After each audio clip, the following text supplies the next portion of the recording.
Can you hear me? Yeah, but not in the right spot. So, okay. You need it in your G spot. I know. Men have a G spot. It's inside your butthole, though, and a lot of guys are uncomfortable going there. We have to get over that, gentlemen. Butt play is cool for us too. We don't need to be shy. It's not gay. Are you talking to? No, I'm doing a cold open, Bish. It's a prostate cold open. All right. I want to warm everybody up for the prostate exam. I don't think that's a cold open. I haven't had it done yet, but I'm pretty sure that's the warm open. Well, I hear it's bad when it's a cold open. Like the doctor doesn't properly warm those mitts up and then just goes in there. It's a cold open and it's not fun. Welcome, everybody, to Court Cousins, episode 84. There it is, a big number for Peesh. We are so excited to be here with you. It's going to be a fantastic show. Peesh, let those beautiful people know what's coming up on this ditty, please. Oh, hang on. I'm not ready for that, but I'll get there fast. And there it is. We've got the emotional check-in, as always, where we talk about what's going on in our lives and how we're doing. And then we got the social media roundup. It's always that juicy filling inside the hot pocket that is this show. And then we've got the fill in the blanks as our special feature part today. More filler. And then it's always fun when we get to the end. The large ending has some of the best parts. It's the best comedy that you will find in the show. And usually people like to bet on how many times Kyle will say nipple during it. So stick around. Place your bets. The over-under. We're setting the line at 2.5. No. Oh, 6.5. I bet the over. A lot of titty talk at the end. Stick around, everybody. So shout out to all of our all-stars and second cousins over on the Patreon: Shahin, Luis Rosario, Paulo and Franz's Warmth, Magic Player History, Matthew Bell, Damien, and Gloria. Thank you very much, everybody. If you can, there are expenses to the show. It helps a lot. And if you go on over to the Patreon and become a patron and then come and buy some tickets to Court Cousins Night, 15% off. Instead of being $100, it's $85. So, it's a win-win for everyone. $85 for a suite. Come on, what are we talking about here? You know that's a good price. Speaking of Peesh, it's Thursday, February 5th. We have, I think, 6 tickets left now. Someone just bought up 5, so I think we have 6 tickets left. So if you were waiting, now is the time. Yeah, information in the details of this show. That's crazy. It's almost beyond words, right? Like, I mean, the fact that we got one suite and you're like, I don't know, are we going to sell enough tickets? I'll put the money forward. Is it going to be okay? And I'm thinking, I don't know. I think we'll be okay. And now into a second one, and that one only has 6 left. I mean, that's crazy, dude. That's crazy. It's going to be a good time. I cannot wait for February to roll around to be down there with all you beautiful people. We're going to do a bunch of giveaways too. Can't guarantee, like in past years, that everyone walks away with a prize. Since we got so many folks this year, we're going to cap it at probably about 30 between the 2 suites. But I did get a big order from the NBA store on Black Friday, and we're going to get some, a handful of jerseys. So they're going to, and Lewis, one of our awesome second cousins who's made tons of awesome things, is going to make some magic gear. So maybe everyone will walk away, but it's going to be great. Make sure you're there. Get your tickets now. Yeah, look at all that cool stuff. Yeah, Lewis is going to be in the suite as well. So you get to see, you get to get the art right from the artist himself. He makes all the wood stuff you see behind us and behind some of the other podcasts as well. This guy. Yeah. We'll put the Magic logo on anything. We got a new logo, so he must be burning wood at a very high rate. Like, oh yeah, and he's doing other stuff too. Now he sent me some other stuff. It looked like it was fabric too, so he is expanding the arsenal. Love to see it. Hell yeah. Okay, Peesh. Before we get into the meat and potatoes of the show, it's been a while since we've been able to get on and talk. So how are you doing for our social emotional check-in that we do on a scale of a Franz Wagner, the emotional check-in? Peesh, how are you, sir? Well, I've been really busy with work, so I selected this picture of Moritz. Well, he's just kind of like, man, like just in this picture, he kind of looks like, man, I'm doing everything that I can do, right? And it feels like enough. I will say that. But it's just like sometimes like, man, it's a lot. Like I had a friend in town. I was trying to take 5 days off of work. I ended up having to work 2 of those days. Like stuff just kind of kept coming up that, that's a life lesson, kids. If you're going to take vacation, leave town, then they can't call you in. But it is rewarding. So I don't feel as exhausted as somebody might in certain situations. I'm sure if I was a teacher like yourself, Kyle, I would probably not feel good working, 13, 14 days in a row sometimes, or That's coming in on a crazy. day off, because I don't think the interacting with the kids would be very valuable for me. But like, I do know you understand that, like, when a kid learns something, right, and you get that feeling of like, this is awesome. Like that's that part of fulfillment that you get from your job. And I will say, for as busy as I am, I do feel fulfilled. And part of that fulfillment, sir, came to me today. I'm going to show it off here. I have to have it sized. It does not quite fit onto my finger. This right here is a ring. I will try to get it up closer here. What is that? It's a Texas Legends ring. It is they were the franchise of the year in the G League. Wow. And they gifted some of us that have worked hard for the G League, or for the team, these rings. There's a G League logos on the side there. Again, it's kind of hard to see here in the light, and then on this side it says franchise of the year down there, and the Texas Legends logo right on there, and all those diamonds. That must have been something else. I cannot verify the actuality of these encrusted jewels, but they certainly look fun. I will say that. Ooh, shiny. Nice little box. That's nice, shiny, dude. But kind of fun. Nice little sidebar, that for all the work we do. And I'll be working all day tomorrow. And one of the things I'll be doing is covering the Texas Legends game. And, not quite as mad about it now, No, we're looking out for the people. That's more than a little cool, man. Being a part of a team and then getting that recognition, that's awesome, man. You have a G League ring. It'd be cooler if they won the championship.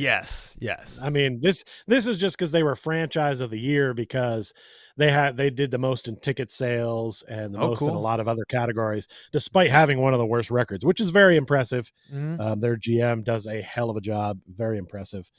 Sometimes for the pain in the ass they are, I will say they do a fantastic job there. So just a little fun sidebar for all of the moments. At least there's some rewarding ones. Hopefully there'll be a championship ring for the Dallas Stars soon. That's what we're really pulling for. But that would be nice. The work rolls on, sir. How have things been for you? It's been too long. You know what I want to say too before I pass to you, sir? Yeah. I missed this guy's birthday. I was so goddamn busy. I forgot. I looked up. All of a sudden it was December. I'm like, I'm the worst human being ever. I feel like shit. So I want to say to you, I'm sorry, sir. I hope you had a good birthday. It is just, I felt like dog shit. I was just like, wow, how we went a long time without, like, we didn't talk about any Magic stuff or anything. It just seemed like it was a long time. And all of a sudden I'm like, man, it's like early December. Well, man, I gotta just tell him, man, I fucking missed it, and I'm an asshole. So, aside from me being an asshole and missing things, how was your birthday? I think I've missed probably some happy birthdays for you too. It's not a big deal, homie. I appreciate it. Well, man, how big a difference a day makes, because we were supposed to shoot this a couple days ago. We were getting the show ready, and that was taking time. And then I was like, I'm just not really feeling up for it. So I have this bent over, exhausted Moritz playing for Team Deutschland. And what the difference a day makes, or a couple days in this instance. All last week, the wife was traveling abroad. I had the house to myself. Your first thought, awesome, fantastic. You got the freedom. You can walk around. You can eat donuts in your underwear. You can do whatever you want. All those space for activities. So much space for activities. But what did I do? Smoke weed, hung out on the couch, played video games, masturbated, which, for a little while, sure, that's going to be great. But over a week, it was empty, and it just had me feeling blah. I didn't do enough stuff to really fill my tank in the positive way. And so right now I'm trying to go on a little bit of a digital detox. I've deleted the 2 games. I was playing King Shot and Warhammer 40K on my phone. I deleted those. I'm taking a hiatus from them. I'm trying not to smoke any weed here for the next few weeks and just kind of do a little bit of a brain reset. The wife is back in town. It's just nice to have another person around, especially someone I love so much. I kind of become a better person when I'm around others, even though one of my Achilles heels is to isolate. If people don't reach out to me and I have the opportunity, I'm probably going to isolate. So having her back around is nice. I've gotten to the rock climbing gym, doing the digital detox. So, man, just a couple days and I'm feeling better. So if you're out there, second cousins, and you're feeling like you're in a valley, just know that there is a horizon coming. Just got to stick with it. Love on yourself. Well, not that one. Although if you need to, once in a while, it's fine. I'm not judging here. No way. But, give yourself some love, give yourself some compassion, and just appreciate. I'm trying to appreciate how far I've come. The ability to be able to realize this and to take action, to intervene, to do what's good for me. I didn't have that awareness a decade ago. And so, hey, man, we're just getting a little bit better every day. So today feels good, Peesh. That's good. I'm glad to hear that you're recognizing the personal growth, taking a moment to celebrate where you've been. I always know whenever I hear that you're going to be by yourself, I'm like, it's not going to be good. The minute you started talking and describing the situation, I was like, nope, it's not going to be good. It's not going to be good. You need people and talking and interaction, like way too, like we're very different in that way. Like I can just only see people at work for most of my life. By the way, most of the stuff you describe, hard not to be insulted. I know that's a bulk of my last 3 years, but that's okay. I am happy with that. I'm good with that. So yeah, it's all good that we're different people making things work for ourselves. I mean, there's some of that stuff I'd rather do less. And by that, I mean the video games, of course, everything else stays. But I'm glad that she's back now and you're feeling whole and playing. It is weird. I'm feeling whole, if you know what I mean. And that helps too. There it is. Well, no, we weren't betting on that one, so that's okay. Is that a nipple? Does that count?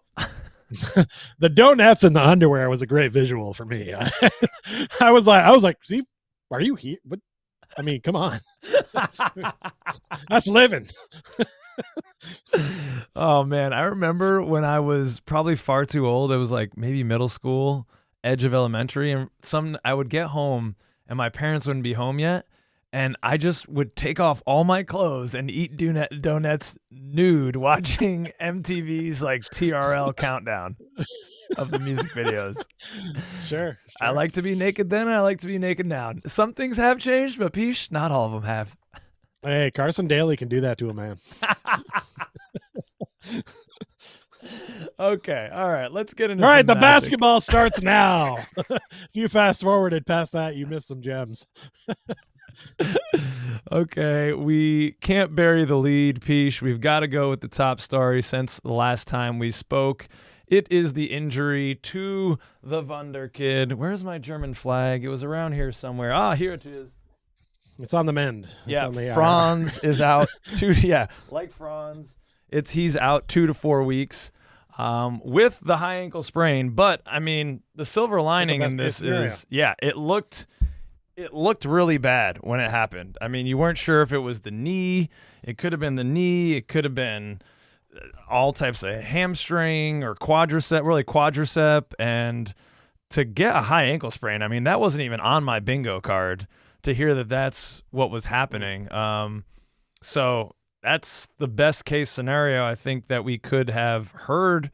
Now, it says this report, what Orlando Magic HQ are saying is he's going to miss 2 to 4 weeks. I've also heard that he's going to be reevaluated in 2 to 4 weeks. So I'm not 100% sure of where he's going to come back. If we know anything about our Magic organization, they're not going to rush it. And with a star like Franz, let's please not rush it. So if we have him back in 4 weeks, that would be awesome. That would be, end of January. No way. There's no way. You know how long they love to keep our guys out, especially if we're playing as well as we are right now without him.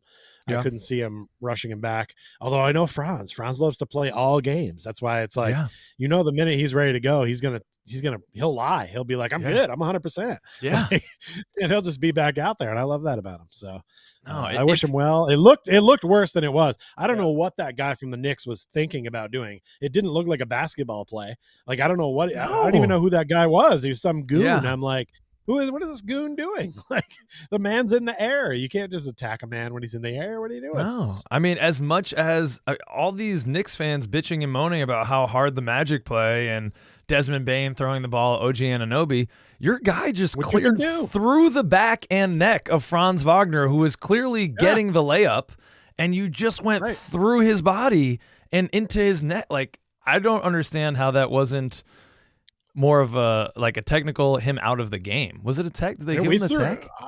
I don't know. I don't think so. Yeah. But you said it at the beginning, you're like, don't bury the lead. When I'm watching the wrap up on YouTube of this game, guess what? Two plays they don't show. They don't show Franz Wagner getting hurt, and they don't show Bane firing the ball at Og. And I'm like, those are the two highlights. Like, why would you not include those?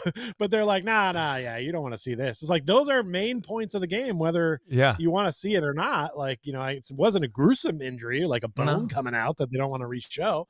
Like, you can't miss that in a highlight package. So I was angered by that. But you know what? It's okay to fire the ball at OG Anunoby. He only goes by 2 letters. It's strange. It's not a real name. He's barely a person in that mindset. So, like, you can throw the ball at him. It's a legal play. I don't like that he was trying to say, well, I was falling out of bounds. I can throw it at him. It's like, yeah, no, you weren't, dog. But, like, it's okay to throw it at him. Like, but you didn't have to wind up and hug it at him, I guess. But I like the move of throwing at him when he's out of bounds. I think that was a slick move. I just think the wind up was obviously where he crossed the line. Personally, I like it, but I understand why everyone had a problem with it.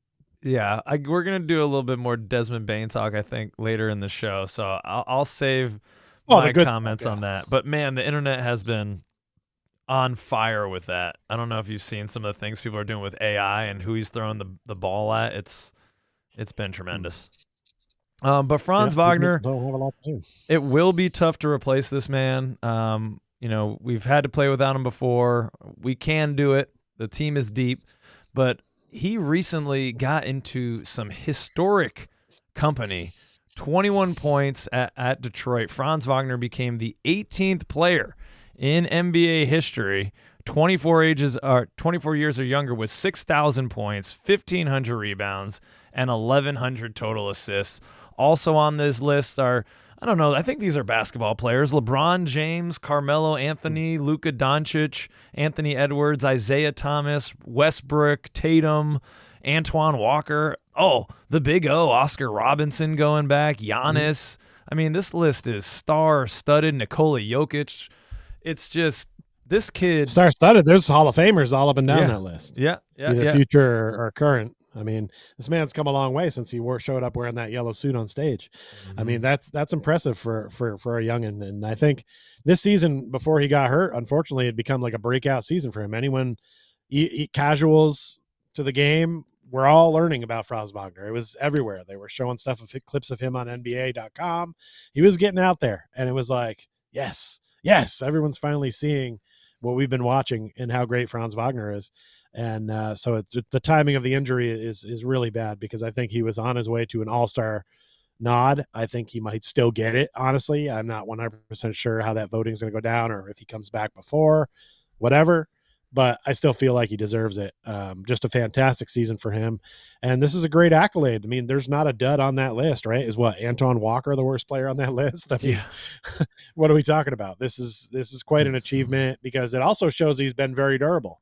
In the time that he's been around. So that's another reason why it stinks to lose him, he's getting on this list right here. But impressive. And definitely miss him. I think it's going to be hard to replace him long term, but I think for a short period of time the team can come together. So hopefully he is only gone like 4 weeks. Yeah, and not only on the offensive side of the ball, which are all those counting numbers, but as B1GMBB, this is Orlando Magic Muse, lets us know here, he's also been doing it on the defensive side of the ball. Franz Wagner, players when defended by Franz Wagner this season, sorted by field goal attempts. Alperen Şengün, 36% from the field. Jaylen Brown, when guarded by Franz, 10% from the field. I mean, he is also an underrated defender that does not get enough pub on that side of the ball. He can do it on both ends, and it is going to be tough to play without him. Paulo coming back at this time now, it's like, all right, we go from one kind of star pillar to the other. It does suck, though, man. It feels like these last 2 years, it's like one is up and then the other one's down and then the other one comes back and the other one goes down. I mean, this happened last year. It's happening again this year. We want them. We want that core five, that starting lineup and, our 8-man rotation to be solid. But if it's really only 4 weeks and he's back end of January, like you said, I think, beginning of February is the All-Star break. I don't think he'll miss the required games. I don't know what that would be. Oh, that's only for end of year stuff. That doesn't even matter for the All-Star game. But it'll be interesting to see if he gets the votes, if he comes back hair on fire again. But man, Franz Wagner needs to be in a lab and studied, because even the oblique thing last year, Paulo took way more time to come back than Franz.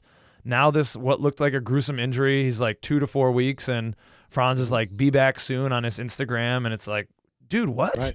Right. He gets injured. Remember during Eurobasket when he got hurt and he hurt his ankle, and then he was just back in there the next day, nothing happened. He's a warrior, man. I think he's part Wolverine, and by Wolverine I mean the Marvel character, because he heals quick. So that's a good trait to have on your squad. By the way, when is Moritz coming back? I need one Wagner on the court. I can't be Wagnerless out here. Your German flag doesn't need to apply to the games now. We got to have one of them out there. When's he coming back? He's got to be soon, right? He's soon. He's also putting mysterious posts on Instagram. I think maybe it was Tim Geis. I'm not sure. It was a German second cousin out there on Twitter translating some things that he'd posted on Instagram in German. And it was wearing, the jacket, I guess that's what they call it, or jersey soon, so he's almost here apparently. And you're right, man. We need the German, the goodness. They have out games there. coming up in Germany. I'm hoping Franz is ready for that. I mean, that'd be a huge letdown if he wouldn't be able to play. I would assume Moritz is back by then, and maybe that's why the cryptic messages are coming out hey, don't worry, we're going to have at least one Wagner on the court. Weltgott had an amazing post saying it was going to be Forrest Gump coming out of the knee braces. That's going to be Franz on his way to the German game. That would be good. That'd be good. Run, Franz, run. Well, even without Franz, Pish, our Orlando Magic are going to Vegas. This post from Orlando Magic Culture. They are headed to Las Vegas. Franz is on this graphic. I don't know why Orlando Magic Culture, because sadly he's not going to be there. But is that? Oh yeah, is that? No, is that? It's just one of. That was just one of each of our jerseys. That was from the jersey unveiling, and it's just our three guys looking, like bosses. So he just, And this is he already had that downloaded in Canva, and he's like, I'm going to use it. I'm just going to reuse it. That's fine. I'm not mad at you, Orlando Magic Culture. This is from Orlando Magic Memes with Desmond Bane rocking Bam, little baby Bam to sleep. The Orlando Magic advance to the NBA Cup. They beat the Heat for the 3rd time this season. Magic are the best team in Florida. Peach, will they be the best team in Vegas, though? That is my query to you, sir. It's going to be, what's the Thunder, the Spurs, the Magic, and the Knicks. I don't know. I'm not 100% sure how the game of the Knicks will go without Franz. I feel like I really want him in that matchup against the Knicks. I feel like that gives us one stud uncovered. But, you never know. Someone else could step up. I mean, AB has been fantastic this season. Unbelievable. Just emerging into a potential star that makes you have to consider maybe starting him. His growth has been maybe the best during the course of our podcast here. This is in our 5th season. It could be the best growth I've seen from a Magic draftee in a long time.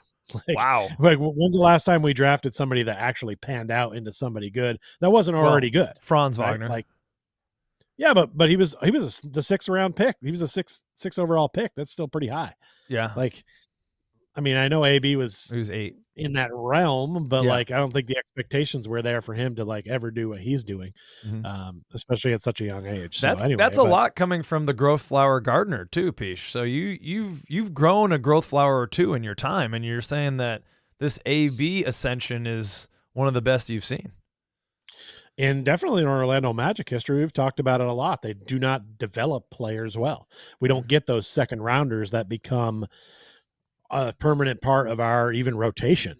So to have somebody that, may have been overlooked by other teams, or we weren't really sure. He was a raw talent, right? He'd played 1 year of college basketball. He's very young. We're taking a real shot on him, but dang, all right, we finally got one of those to pay off. I mean, we're due, right? As far as the Vegas thing goes, I mean, who knows? I think the Spurs and the Thunder are obviously the 2 top teams in the West. I don't think either one of the Eastern Conference teams is going to be able to beat them, but it's one game, so you never know. If somebody gets hot, things could change. We got 3-point shooters now, so we can win games. It's crazy. I don't know if I want to see us go to that final and lose. I definitely don't want to see us lose to the Knicks. So I'd just like to see us get past the Knicks, and then I feel like I'd be satiated because that game counts, whereas the last game doesn't count. So it's like, I don't care about the tournament at all. So I think it's a waste of time. Yeah, no, people let you know in the comments of the reaction video. They didn't understand the hate for the tournament, Peach. I've always hated the tournament since the minute they came out with it. It's not new. No. And it's not changed because the tournament setup is the same as it was before, and it's still stupid. Like, I don't understand why it means something to people. The players on the team, they get some extra money. Yeah. They get some cash for them. I get why they want it. Yeah. I don't understand why fans care about it at all. It doesn't matter. It's not like it even gets you. It's like, come on. Can it just the winner get into the playoffs? Can that guarantee you a playoff? Give them something. Have it be worth something that makes me want to cheer for it, other than please don't get anybody injured in this game that doesn't mean anything. Because that's what it feels like to me. It feels like an exhibition game in the middle of the season when I don't want any more players hurt. Like, and I know they're going to play hard because they have money on the line. And I get that. Right. We don't get any of that money. So if there's a little profit sharing, now I'm in. So, but if you want them to get something meaningful like a playoff berth, but then what happens if that team falls apart or, you know, someone gets injured throughout the season, they still get a playoff berth? And then would you be upset that, oh, we got this like shitty shell of a team that's, you know, the 8th seed in the tournament? They're letting 10 teams in the playoffs, for Christ's sakes. They let tons of bad teams in the playoffs. If they can't give up one spot for the team that wins this tournament that they want to mean something, God damn it. You got to give it. If they figure out a way, there's plenty of ways. If you look on all you people in the comments that have a problem with this, go look at all the ways that people and fans have come up with to make it better. There's at least 8 or 9 out there. Okay. Let's just pick one and go with it, because this thing just doesn't mean anything except for to like the players, especially those bench players that don't get paid as much. They want that stipend. I get that. You know, do your thing, but like, it doesn't count towards my record and it doesn't get me in the playoffs. It does nothing. Like, what is the goddamn point of it? That cup has no value. It's not like the Intercontinental title or anything like that. Like, it's not even that valuable. Yeah. No, I get your frustration with the exhibition game. It's off the schedule. So I totally get that. I think that for a young team, it's nice. Like, it gives it a little extra juice. And if we don't, you're saying it doesn't mean anything to you and to the fans, because the championship game, especially because it doesn't even count towards the record. But isn't it worth it to have that game with a little extra atmosphere, a little extra intensity, especially for a team like ours that's so young? Now, you could make that argument. The argument on the other side for you would be like, yeah, well, who's won the damn thing the last 2 years? The Lakers, they didn't even make it to the quarterfinals of the playoffs that year. And then last year it was the Bucks, and that team fell apart as the year went on. So if you win the championship, the NBA Cup, it's a huge nothing burger. It doesn't mean anything in your quest for what is the real thing that all fans care about, and that is that Larry O'Brien. However, who are the teams that they beat? The Thunder and the Pacers, and both those teams made it to a chip. So maybe there's something there on both sides. I'm excited for our young guys. These are arguably, some of the top teams in each conference or in all of basketball.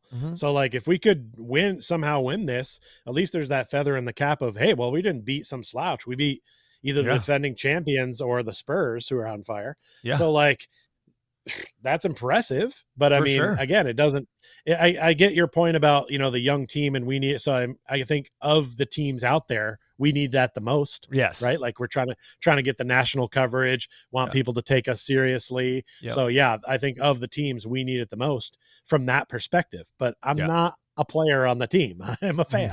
So that's the perspective I have on it. And I just feel like there's some things they could do to make it better or more interesting. But I do like the fact that most of the games for those tournaments count towards the regular season, because that makes them have value and it counts towards the games in the long run, which is good. So only the final game doesn't have that. So far we haven't played a meaningless game. That's fine. Yeah. I'm going to be interested. I'm worried, like you said, about Franz being out, man. He has eaten the Knicks alive, and they really don't have an answer for him, which is crazy considering they gave up so much for Mikal Bridges, and they have Og over there, and those are supposed to be the wing stoppers, and they can't do anything with Franz Wagner. Franz going down is the only reason the Magic lost that game. If Franz is in that game, we do not lose to the Knicks. We win that game. So we'll see. And that was, I think it was that Paulo's first game back, or did he come back just after that? Yeah, it was his first game back. He was kind of, just going to the corner. He wasn't doing much of anything. He's now been back for a couple games. We've had this time off. The boys have been practicing, hopefully.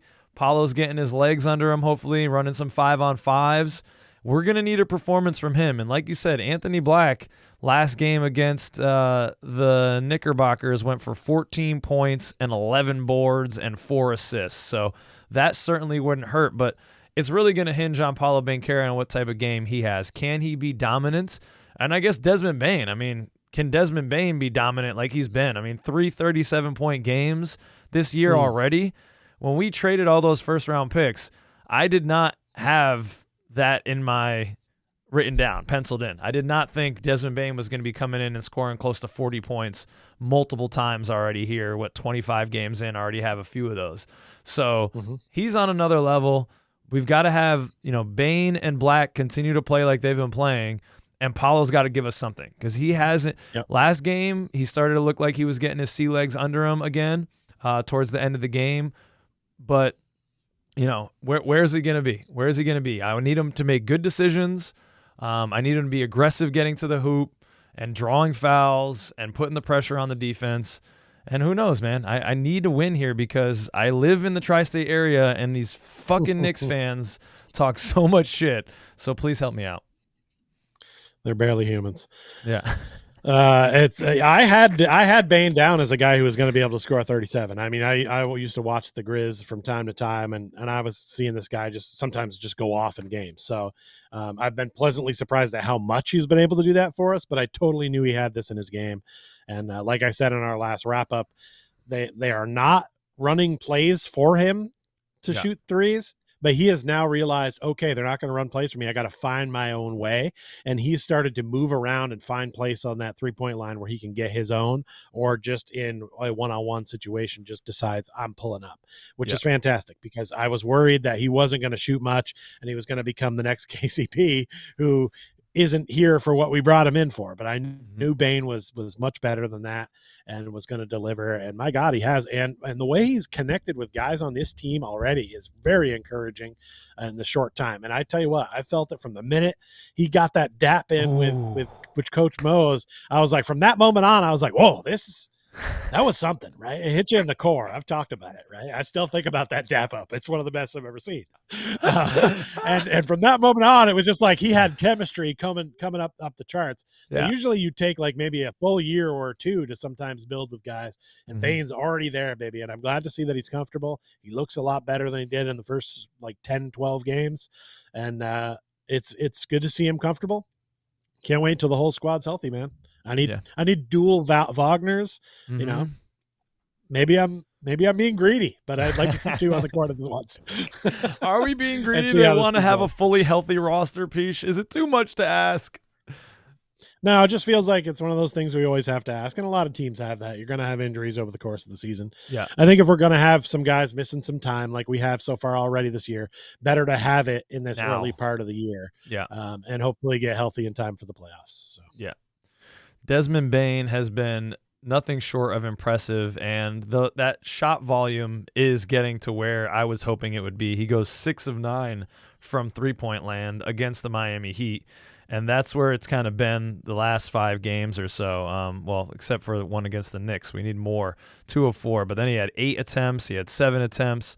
So that's where I want to see Desmond Bane.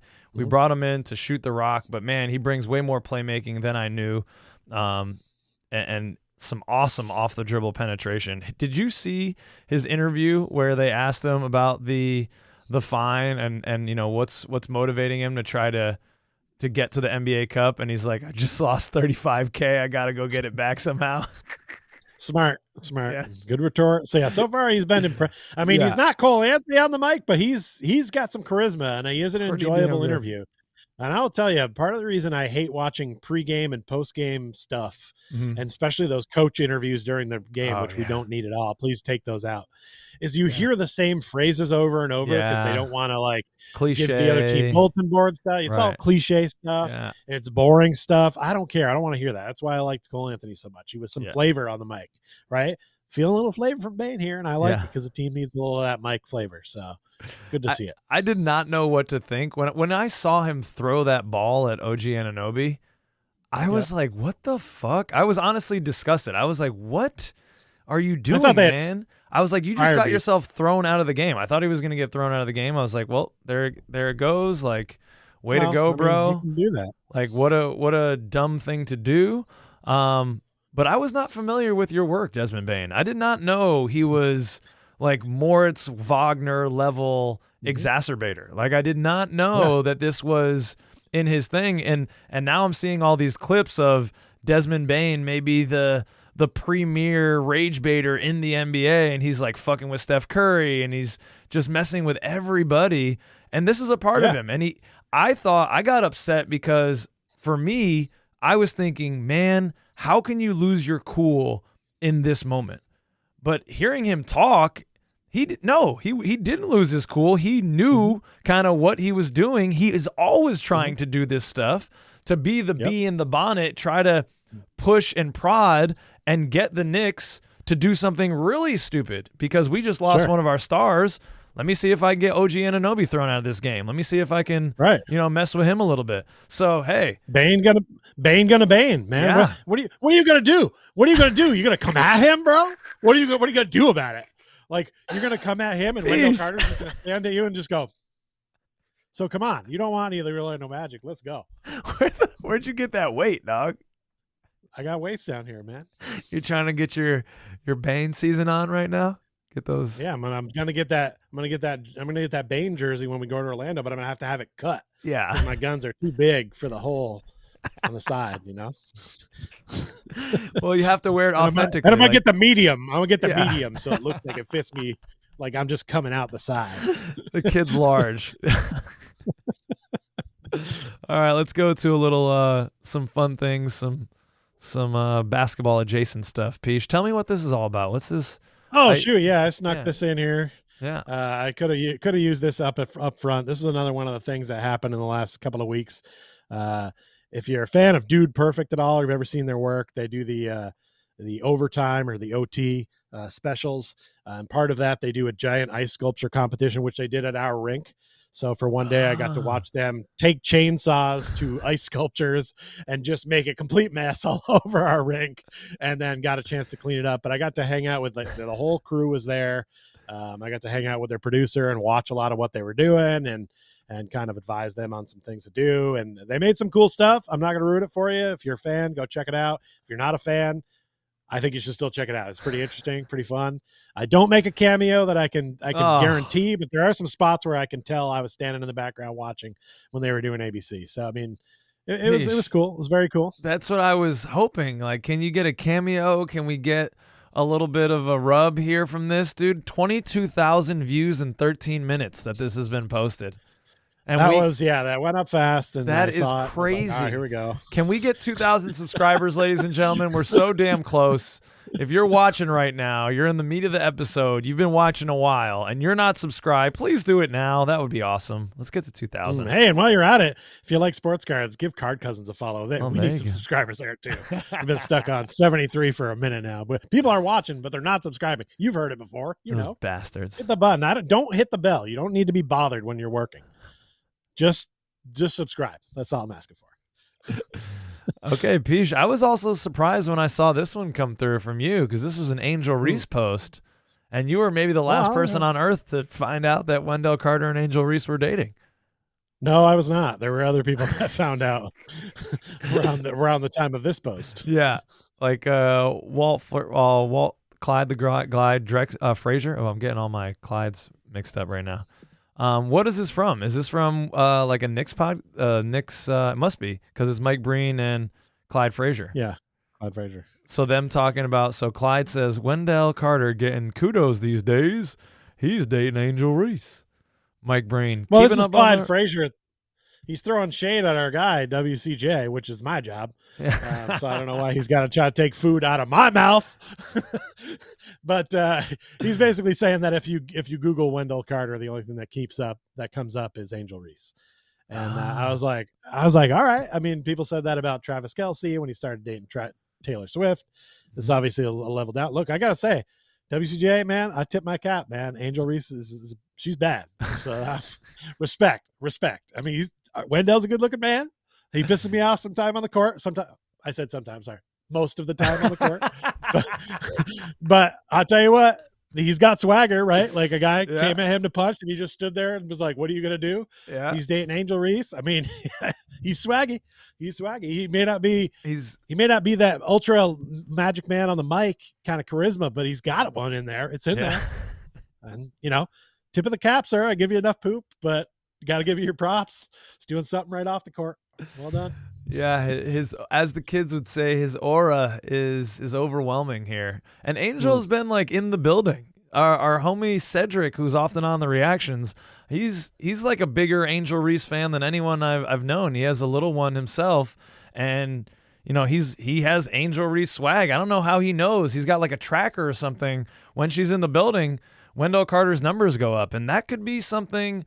Maybe we could get in a little like Terry Rozier type of gambling scam here. Maybe we can work our way in, like track Angel Reese. It's not that hard to figure out when people are sitting courtside in a Magic game. Like you can see Shaq and the stars sitting courtside. I mean, when she was sitting courtside at the Knicks game, they actually made it seem like, because she was there with Paige Buchers, and they were like, oh, she's there. Look at them. They're here to watch the Knicks. And it's like, she's not there to watch the Knicks. She's there because her boyfriend's on the other team, but you didn't want to mention that because it's not about your team. Well, it's nice to have, someone with her, cachet sitting sideline for the Orlando Magic on a regular basis. That's nice. That's nice. Maybe her game reminds me a lot of mine. She does all the little things. She gets a ton of rebounds because she misses a ton of shots that she rebounds on her own. But I can't hate on her, man. She's got the goods. I mean, we're still good players, right? We set a mean screen. Yeah. My boyfriend sets a mean screen, right? That's one of the best things he does. Yeah. Just two bodies running into each other. Love it first. Love it first pick. Well, what do you got? I thought of a joke. It's too off color. We're not going to do it. Okay. Subscribe to the Patreon. Maybe it'll be on there. Okay. Well, a guy who has been setting screens, and that's pretty much it. This is a post here from Orlando Magic HQ, our good friends over there. We heard in the last couple weeks some rumors about Jonathan Isaac expected to be available in trade talks. According to Jake Fisher, who is, he's in the mix, so he would know. He wouldn't put nonsense out there. I imagine this is probably the Magic floating it out to see if there's any interest that comes back.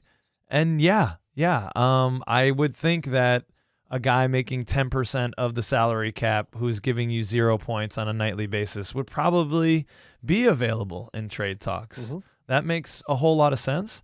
It also makes a lot of sense when the Magic are about, I think, $8 million into the luxury tax. And I know that over time, the more you repeat in the luxury tax, the stiffer that the penalties become. And I don't think the DeVos family wants to start paying those just yet. I don't think that we, as a franchise and as fans, want to start that repeater tax and the luxury tax momentum right now. I think maybe next year is when we want to start really pushing in to that, when we have all our guys on extensions, when Paolo Banchero's extension kicks in. And we're gonna need to cut off some of the fat on this team. We're not gonna be able to keep everybody. Jonathan Isaac, a guy who had a lot of potential and has been paid for that potential more than probably any other human. I can't think of anyone who has been paid more based on potential. Maybe like Jabari Parker got a second contract that he probably shouldn't have gotten. But like other than that, I don't know. Maybe Andrew Wiggins, but he went to All-Star games. So Zion Williamson. Zion's the guy. But other than that, Timofey Mozgov. Oh, dude, that was the best year to be a basketball player. I don't know what that was. What year would that would have been like 2012, 13, whenever the salary cap jumped and they didn't, they got the new money, but they didn't gradually put it in. They just jumped the salary cap up the next year. So like Bismack Biyombo got paid. Chandler Parsons got paid. Oh my God, these guys are making boku bucks. But you know, Jonathan Isaac has been paid to sit on the sideline a lot. He's back. That's great. He can do some things defensively. And I think it's either trade or, Jonathan, can you come to the team and say, hey, I realize I'm not producing for the contract I've been given. This team has paid me tens of millions and millions of dollars. I'm down to renegotiate the contract to a lower number over years and stay on this team because this team has believed in me and I want to give back to this team and this fan base. It's got to be one of those two options because we got to get out of the luxury tax. I don't know what's going to happen. I'm going to suggest a third option. I like your second option. It's good. I'm going to suggest a third option, and don't think that you're not watching Kirk Cousins right now because I know I just kind of said some nice things about WCJ, and here comes some nice things about Jonathan Isaac. The dudes on the team like this guy. I think he's a big part of the gel, right? Like you heard what Bane said about him talking about positive and keeping everyone going during that game against the Heat when they got down early. So obviously this guy means a lot to the players. And I think there's a large part, mostly the religious part of the fan base that really enjoys Jonathan Isaac and who he is as a man. He's a good dude, right? He's not out doing hookers and blow and stuff like that. He's obviously a good role model off the court. But he has loser. He has taken a lot of money out of our salary cap and still can only go out there for 12 minutes. And I'm not sure. I'm guessing that's not his choice, but that's what our coach is going to use him for. So I'm saying this third option that I have is why don't we just buy you out and now you become a coach. Coach Jonathan Isaac. Stay on the bench, stay with the squad, all the same vibes, all the same good. None of the salary cap, none of the anger about the 12 minutes and the 0 points. I mean, I like what he does on defense. No one can ever say anything bad about what this man can do on defense. He's skilled. Yeah. But he's not bringing enough in the minutes to money ratio. And I love that he gels the team off the court. So I kind of want to see him stay just for that. But he's taking up a lot of salary for that. So why don't we buy him out and make him a coach? Team chaplain. I love that even more. Do it. Yeah, because I mean, we gave him an extension. I think there are definitely caveats in this extension, but I thought they all had to do with injuries, and he's been healthy now that those stipulations are in there. He's making $15 million this year, $14.5 the next 2 years, $15.5 all the way to 28, 29. So this is this year and then 3 more years of this. Right. And he's bringing things defensively, sure, doing pretty good. Definitely nowhere near where we've seen peak Jonathan Isaac, but much better than last year in terms of defensive energy. But that, a defensive energy guy is not worth even the 8.2% of the salary cap that it's going to be in 28, 29, $15 million. Yeah. Dude, John, when we buy you out, right? They can then make big donations to your church because you won't be a player anymore. So it'll be legal, right? There's no Kawhi Leonard shit going on. So why don't we just do that? You can still get that paper. I know you're trying to make that paper, and I respect that. And I don't want to take it away from you necessarily. But if you want to be a part of this basketball team, we gotta at least put it in a different pocket, right? Like, can we? Yeah. No, I don't know. I'm just saying. I think there's a possibility there. But obviously, I know that this guy is important to the locker room. And when you lost a guy like Cole Anthony was important to the locker room, and you start to lose some of those guys, sometimes that'll hurt the team chemistry overall. So I don't necessarily want to see that go away, but the amount of how much it is, as much as I hate when you bring up all the stats and the figures, this figure matters a lot. You can't be 10% of the payroll and putting in 10, 12 minutes a game, 0 points. Yeah. Standing at the 3-point line. Go get me some rebounds, big dog. Yeah, I'm wondering, who would be trade options. I heard on Hardwood Knocks, a show that I really like. They said Jonathan Isaac and Jet Howard to Washington for Corey Kispert.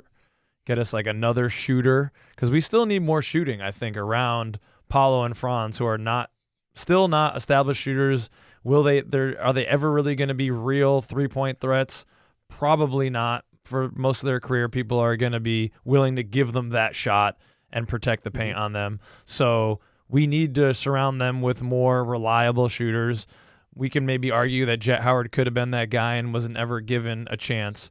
But is there anyone that we can turn Jonathan Isaac and into for a smaller salary to come back?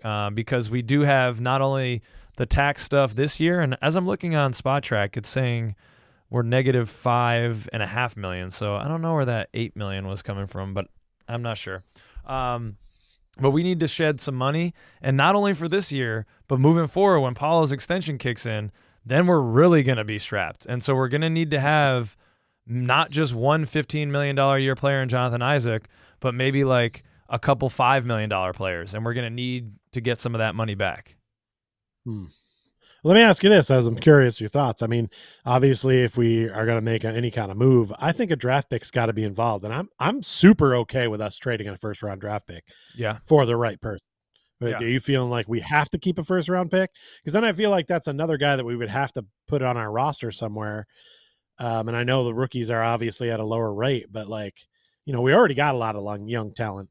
And I just sort of feel like I'd rather have a booster player who's ready to play in the next 2 or 3 years than another project. Yeah, I mean, and we're not going to have a high draft pick, so it's not going to be a top 10 player. The picks are not valuable themselves. It's just like if you're sending out a first-round pick, the caliber of player you would think that you're getting back is probably not going to be at a salary level that's really going to fit with the team. Well, you can get Luka Doncic for almost nothing. It happened last year, so I mean, and that would be awesome. You just can't fit his contract unless you're sending out, one of our big guys. But therein lies the issue. Therein lies the issue. And what, I mean, you know what? We should just look to no farther than the Mavs community where you are in Dallas, Peach, and they have an amazing. They have just like I can't believe we didn't think of this before, because we could just trade. This is Mavs Nation saying, hey, instead of getting Kobe White and fillers, I'd like our Mavs to call Orlando for a possible AD trade centering on Anthony Black. AD for AB, Peach. What say you? That franchise is a joke, and you know it. Stop trying to take that old car in your parking lot and trying to sell it to people. They're gonna get somebody for him. They're gonna get people for him. Yeah, and that's gonna be amazing. And they should just take whatever they get and shut up. Like for Anthony Davis, you're saying. Yeah, for Anthony Davis. I like AD's game. If he's a healthy guy who's healthy all the time, I would be like, wow, this guy's one of the best players in the game, maybe one of the best players of all time. He can do it on both ends of the floor, and I love his game. But he ain't that guy. His nickname's Street Clothes. You don't want that guy. You definitely don't want to trade a guy who's becoming a star for a guy that's fizzling out as a star. Like you don't want that. So you can go ahead and keep your AD Mavs Nation. Just like you're keeping all that stuff from the Dallas Stars. I see you. Oh wow, I think that's some internal beef, second cousins, that we don't know about. That's politics right there. Peach just threw a haymaker, I think. Well, their G League team did just give me a ring, so we're not totally not on speaking terms, but still. All right, well, that's it for the social media roundup. She was girthy, certainly. If you have something interesting that you'd like to see on the show, at @court_cousins on both Instagram and Twitter, that would be really helpful to us and give you a little shout out for that. So thank you for everyone for your hilarious and insightful posts about our beloved team. Peach, it's that time now. Get out your quill. We must be loquacious and write and fill in blanks. So we're going to have a statement. There will be a blank, and we must fill in that blank. Peach, give me the first one. All right. The first one is the Magic All-Star, or stars, with S in parentheses, will be blank. I have a German flag, and I hope Franz gets back because he would have been a shoo-in. But it feels like the answer is moving more and more towards Desmond Bane. I mean, we talked about 3 37-point games. Let's see. I have his stats already pulled up. He's averaging 20, 4.5 assists, 4.5 rebounds. He's shooting what would be a career low from beyond the arc. But we know that those stats are also including like a first 2 weeks of the season, a first 4 or 5 games that were pretty spotty. So if he continues the way he's been playing as of late for the next couple months here, Desmond Bane, I mean, they're going to give us, I think we're in 3rd place right now, or fourth place behind the Celtics, which is fucking crazy. I mean, the Celtics, who saw them being in the top 3 in the East, they weren't trying to do that, and it probably isn't in their best interest to be that good this year. But anywho, that's a tangent. I said they were going to still be good. I don't know why everybody just write them off because they lost the one guy. Yeah, no, and they have a psychopath as their coach, and the players never want to lose. And Jaylen Brown was the MVP of the finals, so more people should have been on the bandwagon with you, Peach. You're absolutely right. But we're still a top 4 team in the East, and I think by the time the All-Star game rolls around, we'll probably surpass the Knicks and the Celtics and be a top 3 team in the East. Those teams get at least a guy. And if Paolo's been out and Franz have been out for extended period and Bane has been the consistent guy throughout the whole season, I think people give it to him. I really do. You think it's just Desmond Bane? Yeah, right now, yeah. Because Franz is out for 2 to 4 weeks, ? And Paolo just came back. He's a tremendous player, but we have seen historically that when he comes back from injury, he takes a little while to like get back to himself. So I can see Paolo being middling for the next 3 to 4 weeks before he really hits his stride. And then that's like pretty much all-star time. So it's like, I don't think he's going to have the time to put his name really in the hat in a real way. No, I agree. I think if Franz isn't injured, he's the guy. Yeah, bar none. Yeah, no question about it. For sure. But I think because of this time off, I think they're just going to give it to Paolo. They're going to have us have the one guy. It's going to be the face of our team, and they're just going to give it to him. I love the case for Bane, and I hope he could get in there as well. Yeah. But if he makes it in there over Paolo, then does that mean Paolo's comeback in the next couple of months is not good? Because wouldn't he just kind of like be the guy, right? Like he'd be the face. Like I know they say there's voting and stuff, but they put in who they want to put in. So like they're going to put in a Magic player. They want to put the face out there. They don't want to. I mean, Bane threw a ball at a guy. That's not a guy they want in the All-Star game. So like, if it comes down to a coin toss, I'm taking Paolo on this one. But I'd love to see Bane get in there. And just as a sidebar, when Franz comes back, he's going to be pissed that he missed out on that All-Star nod. Yeah. He's making 3rd team All-NBA. Yeah. He's coming for it. I could see that. As long as he doesn't miss more than 15 games, he could be in the running. I mean, and Desmond Bane's going to be there, dude. He's going to score 50 on the Knicks tomorrow. So no one's going to be able to ignore that. I want it. Yeah. I'd love to see that happen. So let's do it. All right. Next one up is a blank at the front. So get ready. Blank. We'll keep the Magic from making any moves before the deadline. What do you think? Blank will keep the Magic from making any moves. Greed, is that right? No, that won't keep them. That's going to make them get moves. Niet, nothing. Nien. How do you say nothing? Nothing will stop them from making any moves before the deadline. They are going to make moves, for the reasons that I talked about earlier in the show. I don't think that the ownership will want to pay the luxury tax this year for a team that is, still developing with all the contracts coming into shape. And I think they are going to make moves to get below the luxury tax, not only for that, but because it's also the right thing to do moving forward to keep some flexibility and to start getting those lower price contracts around our 2 max players and then 2 other guys who are making a boatload of money. Our 4 marquee guys on this team. I think they're going to make a move. It's not going to be big. I think it's going to be like a Jonathan Isaac, a Jet Howard. I would hate to see it, but maybe like a Goga Batadze, sadly, type of move. So I think that's, I would sadly kind of take that to the bank that's going to happen. Okay. Wow. Yeah. All right. That's bold. I would say Vibes. Vibes will keep the Magic from making any moves. I feel like what you're saying makes sense, and that's the right thing to do.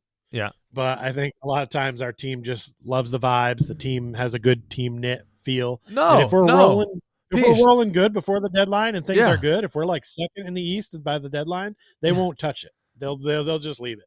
I don't know that what I'm saying is the right thing to do.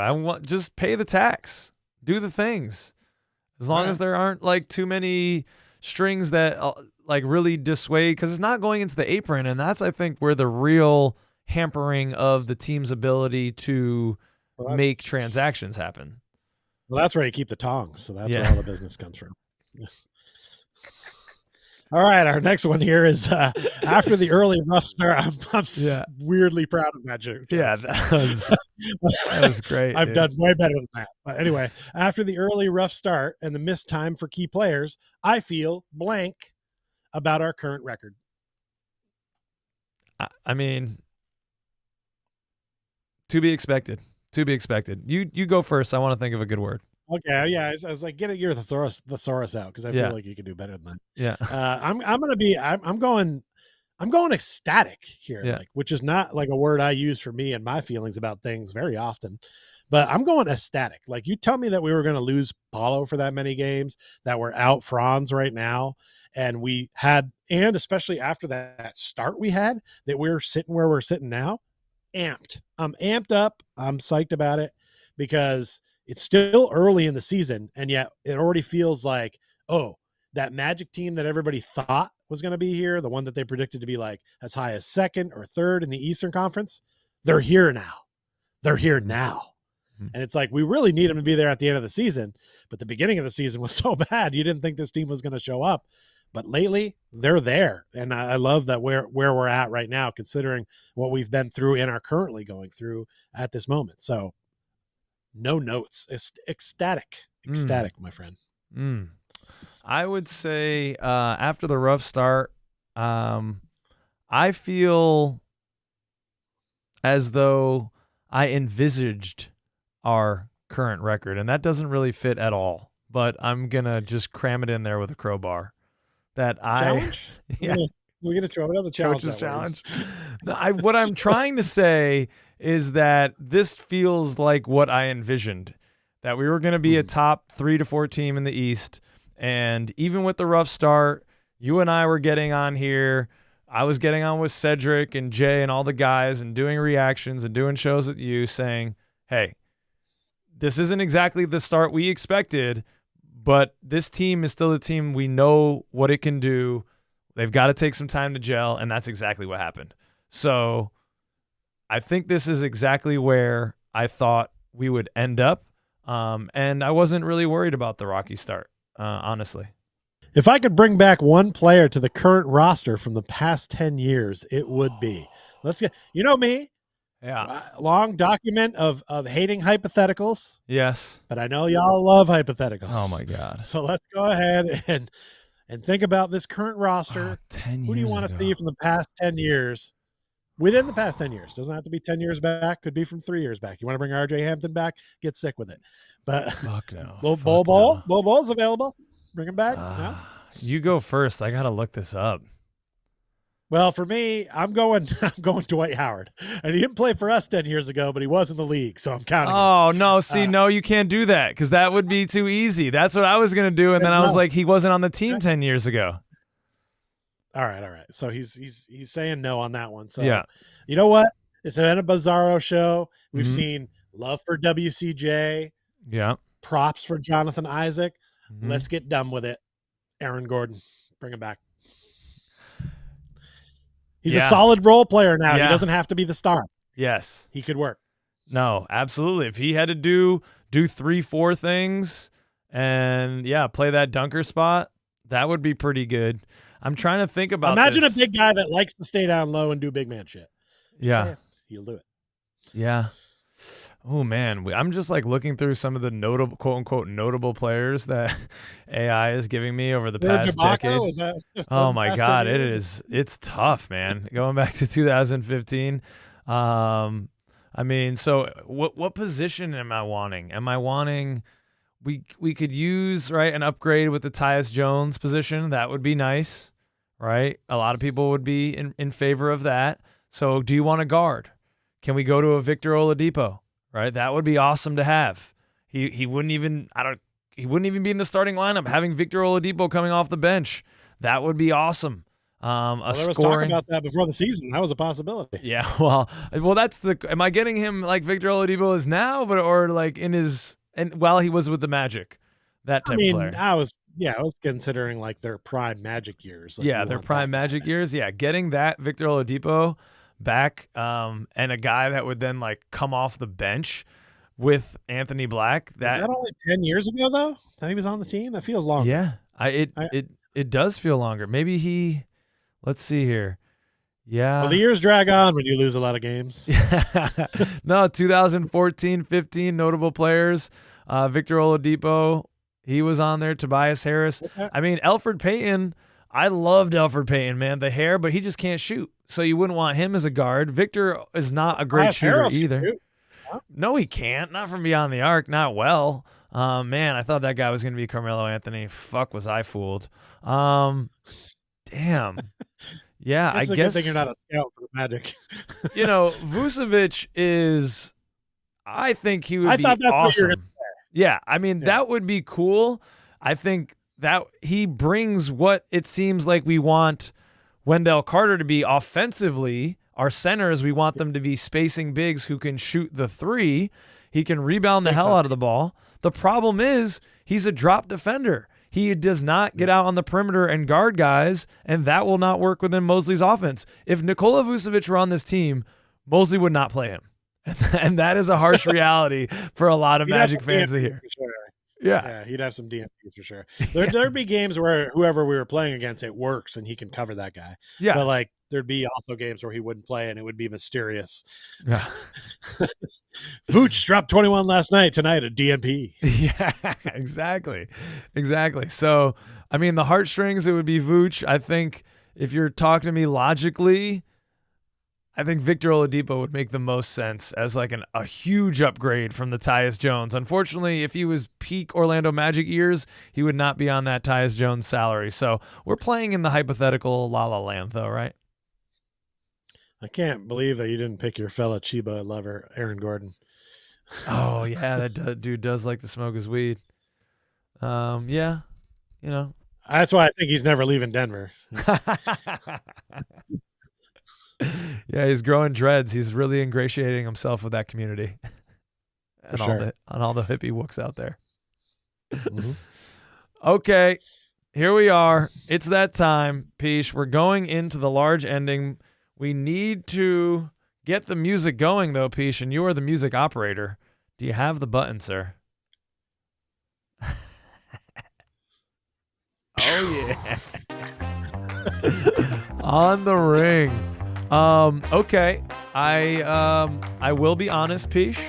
I had a little FOMO when Aaron went and visited you, and I saw many of the fun things you were doing on Instagram, and I was slightly butthurt.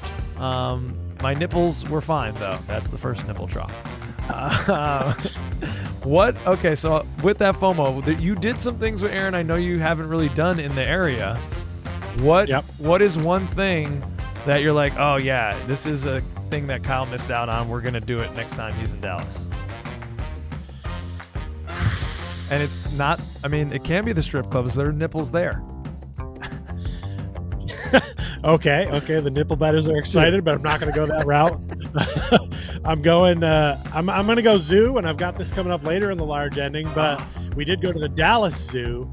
I still have not been to the Fort Worth Zoo, which I've heard is much better. I was very impressed with the Dallas Zoo. The animals were very close. They were all out.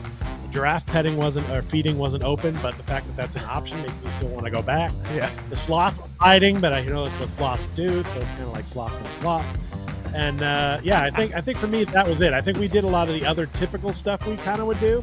We went to Top Golf. We did a bunch of stuff that we didn't even show on Instagram. I did not I put my phone down for most of that. That's good. Visit, because I just want to try to enjoy the moments, like a good time. Yeah. I think that, and I don't think you and I have Top Golfed. No, and I think you would enjoy it. I'm down. And if him and I had done it before, but I'm going zoo because I know zoo would be fun. So the Fort Worth Zoo, next time you come, that's on the agenda for sure. I'm a big zooman. I do like I like a zoo, and it's all right, good. hang on to that. Well, it's good that you went to. You saying the Fort Worth one is better. So I'm gonna take lots of pictures. I'm gonna put it all over the Court Cousins Instagram, and Aaron can eat his fucking heart out.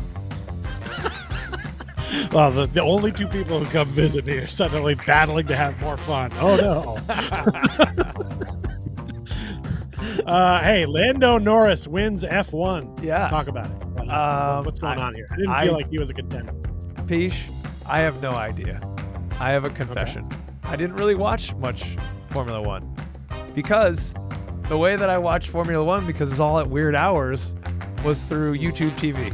And that was your fucking subscription, and you canceled it, so I wasn't gonna wake up at 3 a.m. to watch the Bahrain Grand Prix live pirated, and that would have been the only way that I could do it. So otherwise, it was just highlights. But yeah, the McLaren team has been coming on the past few years. Zach Brown, got to give it up to their chief. They have some good drivers now. And Lando Norris, congratulations to your tip of the cap. So Zach Brown done with the band and now in F1? Yeah, dude, he's really multi-talented. He dipped.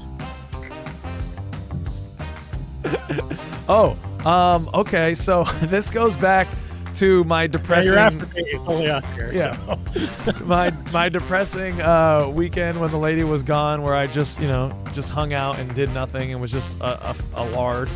And there were many a night where I cooked out. I don't think I cooked for myself the entire time that she was gone. So that would have been at least 5 days, I think. And then we cooked the first night that she was back. So my query to you, and this could be, I'm interested in the answer. What is the longest fish that you have gone without cooked food? And I'm not talking, it cannot be like throw it in the oven, microwave. That's not considered cook. I'm talking whole ingredients on a stovetop or baking something. What's the longest that we've gone without home? Oh shit. Yeah. I mean, that's not the kind of thing that most people keep track of, by the way. I'm pretty sure most people don't keep track of that. No. Since I've lived here, I definitely cook for myself on the top of the stove, at least once or twice a week, even on a really tight week. I am on a streak right now that is pretty long. Okay, nice. But I'm sure my longest streak, because I would DoorDash a lot of food. I'm not cooking that food. It's cooked food coming to me. Doesn't count. It doesn't count. No. I have to cook it. Mm-hmm. So I think a lot of the time I lived in Boston, I didn't cook. I lived with some roommates that made the kitchen almost uninhabitable. So I just couldn't even go in there. So I didn't cook. I mean, there was at least a year-long string probably where I didn't cook anything for myself. Especially if you're taking microwave and putting in the oven away from me. Oh yeah. I can't even. So months. We're talking months. If you're not giving me that, we're to months. Okay. Multiple. What was uninhabitable? Did they cook with their nipples out? That's 3. No dishes were done. Oh. No dishes were done. Dishes were used, but then not done. Things growing into things, smells, mice. Not a good situation. So listen, the fact that I didn't cook in there is really that's makes understandable. Sense. Yeah. Okay. I know what you were looking for. You were looking to embarrass me by the fact that I don't have a fine cuisine, a fine palate for food. You think that I'm setting things up here to embarrass you, my beloved cousin, dude? Why would I ever do that? No, but that's, everybody lives a different life, man. We all do different things. I respect it. Hey, if you want to ask me next time how long it's been since I've read a book. I love that answer. Dude, you're just doing your part. You're stimulating the local economy like I'm stimulating these nips. That's 4. Ooh, people are sweating. All right, there's some nipples involved at a zoo, which we talked about earlier. Since you're a zooman and a man of the animals, what is the favorite zoo you've been to? Like, what's the mark? So when you come down to the Fort Worth Zoo, what zoo is it going to have to beat to be number 1 for you? I mean, there's a lot of great zoos out there that I haven't been to yet. Yeah. I've heard the San Diego Zoo. I went to the San Diego Zoo. I was going to say that one. That one was really sick. All right. That one was really sick. I've heard the Omaha Zoo is surprisingly good. Have not been to that one. I remember as a kid going with our uncle and aunt to, I think it was in Canada. I think it was over the border, like Park Safari. And I don't know if it was because I'm a kid, but that's the one you drive through and there was like, wildebeest walking across the road and a giraffe like poking their head through the sunroof up top. Oh, yeah. As a kid, that was just, I thought I was in the fucking savannah, dude. I just was like, how did I get from Vermont to like Nairobi? You're in Canada, so that's the opposite of that. Yeah. But no, hey, shout out to Park Safari. Man. Yeah. That's an epic place from my childhood. Yeah. Yeah, that's pretty fun. I think those are, of the ones I've heard of and know of, I would say San Diego and maybe that one is a fun time. That's good to have that barometer. Yeah, but Bridgeport, Connecticut, baby. We got the Bearsley Zoo. Come on through. It's a good time. It's all right. They got it's fine. It's fine. Yeah, we have it's all right. So from one animal news to some other animal news, Peesh, I've lost many of my tilapia. Don't know what is happening with the tilapia in the basement.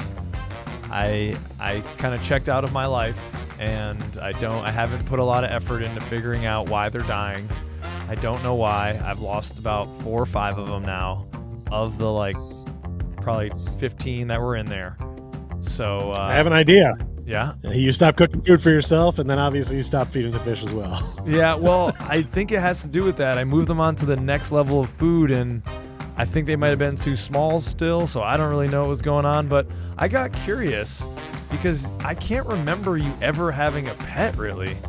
So I'm trying to think, what is the last pet you have? Have you had a pet in a long time? I mean, what's the last pet you had? It's been a while. Well, the last pet I had was probably fish, if you're not including my roommates' pets, because I've had a lot of roommates' pets, which, they sort of become your pets. Yeah, I've had some girlfriends. I had some girlfriends that had pets that, I would hang out with the dog. So, I mean, I had fish when I lived in Austin. They didn't live. I had the same situation there. But, mine weren't tasty afterwards. Hopefully you got to enjoy some fish sticks. Oh, yeah. Sloppy as it looked. Sushi. But yeah, no, I haven't had. I would like to have a dog at some point, but I need to be in an apartment that is better for a dog, or have somebody else that can let the dog out occasionally when I'm doing all this work with Dude Perfect. Who let the dog out, though? It's still unknown. Okay. It's still unknown. But I just know that they shouldn't play that song at WNBA games because it's an offensive song to women. And that's as left-leaning as I'm going to get on the show. But speaking of getting things back to red, let me ask you this. What is the biggest red flag that you've ever tried to ignore? Let's say, like, back in the days when you're dating somebody, and maybe you met this girl, she's really hot, and you're just like, she has a massive red flag, and you just go, nah, I'm going to just power through. Oh, she's got a tramp stamp that says, put it here. But yeah, I'm just gonna get through this. Like, what's the biggest one you've ignored? I'm curious. Like, it's come up a lot at work. We've been talking about it. Yeah, flags is a topic always. Well, I met a young lady, and I helped her out with some illicit substances, and then we kind of went our separate ways, and we came back together in the evening, and things were going well, Peesh. And we have that little quick conversation that everyone does, like, hey, are you good? Have you gotten tested? What's going on? You know, do we need to use the Jimmy hat? What's going on? And she says, "Oh no, don't worry about it. I'm pregnant." Okay. Oh, and he just just went, yes, I was excited about that in my early 20s. I was like, great news, and I just went right through that sucker. So I don't know. I guess that's a little bit of a red flag. She probably could have been lying about, although if she came out with that honesty, you know. Yeah. All right, that was a good one. That was better than I thought it was going to be, and I also gave you the opportunity to slip nipples in a few more times. Oh, whoever took the under, you dirty dogs. Do you have one for this, or what are some good ones at work? Now I'm curious. Any ones that you've heard? I think the best one I found was somebody said that they had they were super religious, and they're an atheist, and they were just wow, we're just going to go through with it anyway. And I think that there's really too big a chasm there. Somebody's really into religion, and somebody else a catechism, doesn't really if you believe would. in anything. Yeah. It doesn't seem like it should be a big deal, but it could be. But that's not happened to me. That's just like the one I heard that I thought, yeah, I might have made that mistake too, but I'm not really in that situation. But it seems like a mistake I could make. So I kind of was like, they got my sympathy on that. We've all made some mistakes. Yeah, I'm more dating curious. a girl's got 5 cats, and I'm allergic to cats. I've done that. Wow. That was sad. That pussy must have been good. That's really what I'm more curious than anything, second cousins. More than any of your magic takes. Let us know your red flags in the comments, please. That's what I'm interested to hear red about. Flags that you ignored. Not just the things that are red flags, but red flags that you looked at, you went, yep, that's not going to work, but you went through anyway. Yeah. Yeah. I want times, too. I want I dated her for 2 years. Big mistake. I want to know. That's hilarious. Awesome. Well, hey, man, that's it. That's all she wrote, right? We did it? Show 84. We did it. Yeah, without... This is my old college. This is my old high school football jersey. I figured I'd break it out for show 84. We did it. 84. It's been awesome. I can't believe we're here. And this community that you have, all of you out there, beautiful second cousins that we've, come together around this Orlando Magic team. It is so good to be with you here every time we can be. So thank you for all your support. Like, subscribe, all that stuff. If you can hit the Patreon, fantastic. Hope to see you at the family reunion in February. Peace. Until next time, sir. Peace out. Thanks for coming.